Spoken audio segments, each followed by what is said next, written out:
नमस्कार मंडळी, मी रुचिरा तुमचं खूप खूप स्वागत करते. आज आम्ही चक्क चाललो आहे दोघीही मैत्रिणी, मी आणि माझी मैत्रीण हिमा, पुण्याला चाललो आहे. आता हा पुण्याचा पूर्ण प्रवास आम्ही तुम्हाला दाखवणार आहे. बघा, हा प्रवास चालू झाला आणि ही काय हिमा झोपलीसुद्धा कारण हा प्रवास होता सकाळचा आणि सकाळच्या प्रवासात तुम्हाला माहिती आहे कसं होतं.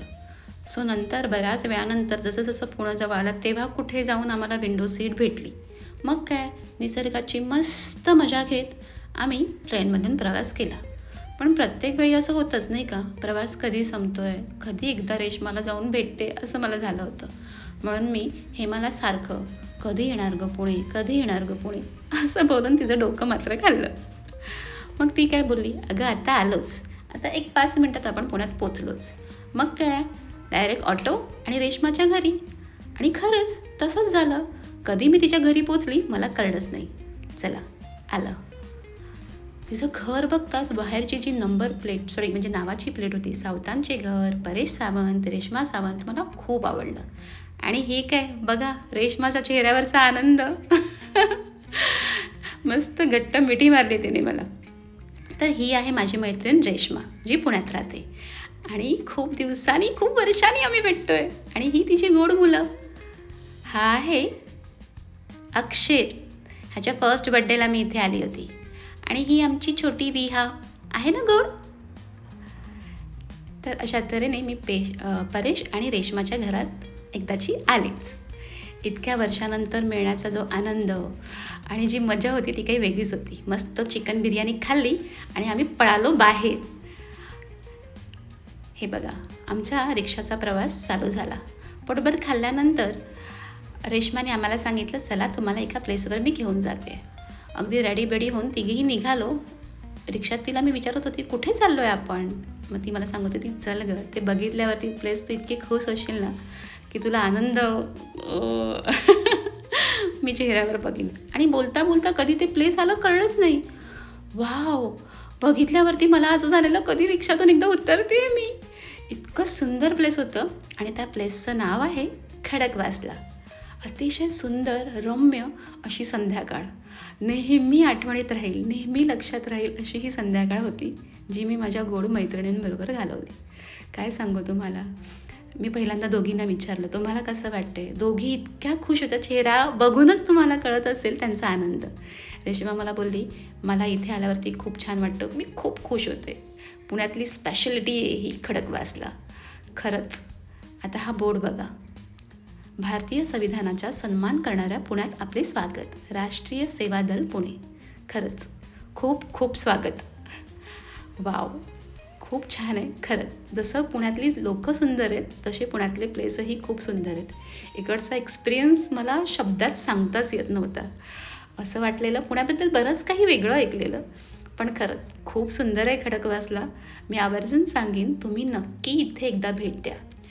पुढे गेल्यावरती असं वाटलं की थांबा, त्याआधी तुम्हाला पुन्हा एकदा निसर्गाची ही देणगी, हे सुंदर प्लेस तुम्हाला मी दाखवते. इकडची संध्याकाळ बघा किती सुंदर वाटते आहे ना. बघा, मावळता सूर्य आणि ही संध्याकाळ आणि आम्ही 3 मैत्रिणी. हा शब्दात सांगताच येत नाही आहे. दोघीही फोटो काढण्यात मग्न होते, पण मला माझा मोह काही आवरत नव्हता.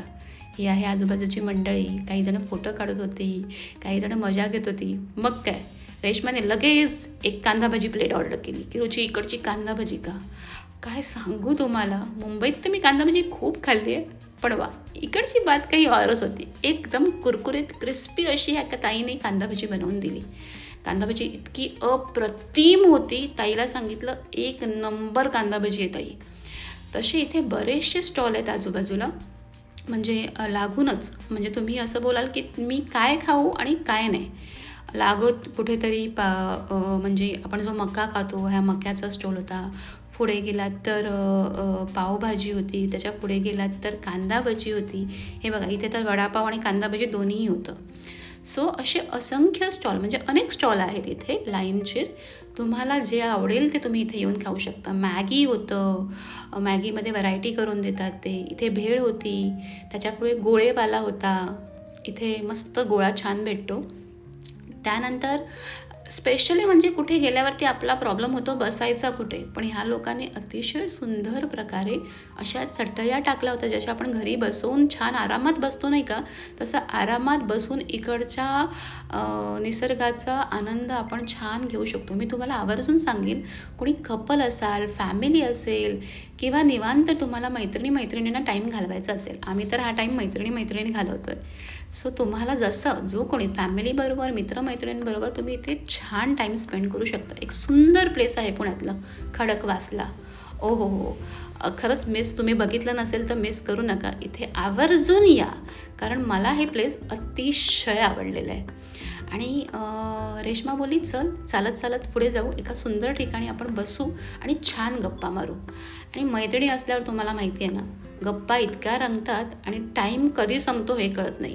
म्हणून आम्ही थोडीशी घाईच करत होतो की लवकर बसूया आणि मस्त गप्पा मारूया. आमच्या गप्पा मात्र काही संपत नव्हत्या. तिघींनीही एक प्लेस शोधलं आणि तिथे बसायचं ठरवलं. निसर्गाची मजा घेत आमच्या गप्पा कधी रंगत होत्या समजतच नव्हतं. ते रंगता मस्त पुन्हा एक भजी प्लेट मागवलीच आणि हेमा ती भजीचा आस्वाद घेत होती.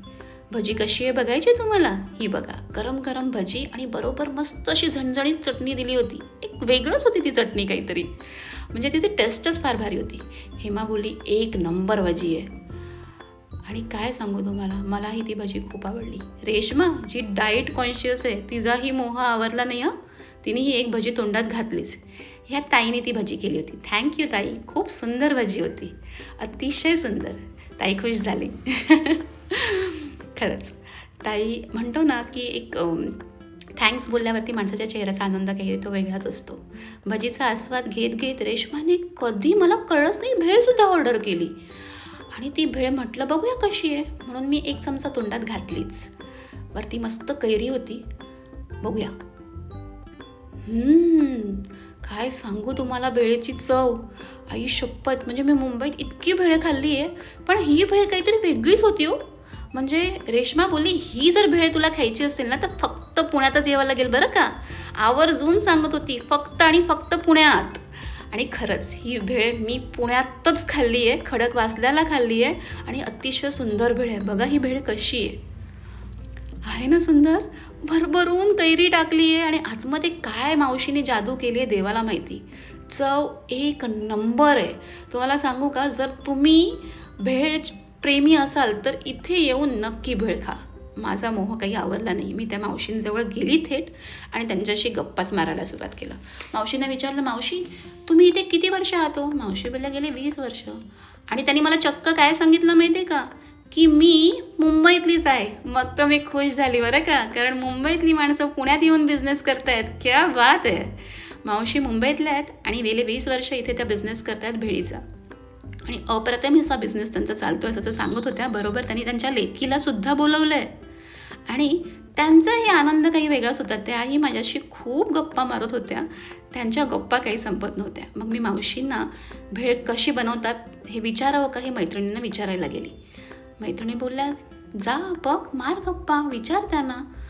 आणि मी थेट मावशींकडे गप्पा मारत असताना त्या मला बोलल्या की भेळ अगदी सोपी आहे गं, काही कठीण नाही आहे त्यात. पण म्हटलं नाही हो, प्रत्येकाची काही स्पेशालिटी असते. आणि मग मी त्यांना बरेचसे प्रश्न विचारले, पण त्याही काही थांबत नव्हत्या बरं का, त्याही खूप गप्पा मारण्यामध्ये बिझी होत्या. मग म्हटलं एकदा मैत्रिणींना विचारते, जाऊन विचारू का गं की कशी भेळ केली आहे, सांगतील का त्या मला. आणि मग मैत्रिणींना विचारलं.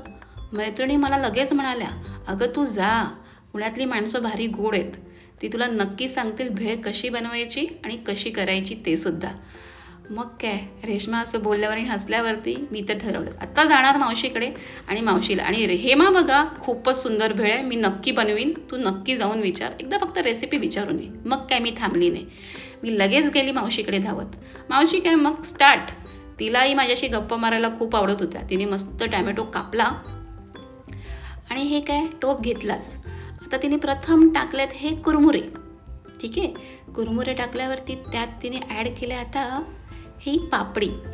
ओके, पापडी छान कुस्करून तिचा चुरा करून त्याने त्याच्यामध्ये मिक्स केली. त्याच्यानंतर ही त्याने टाकली बुंदी.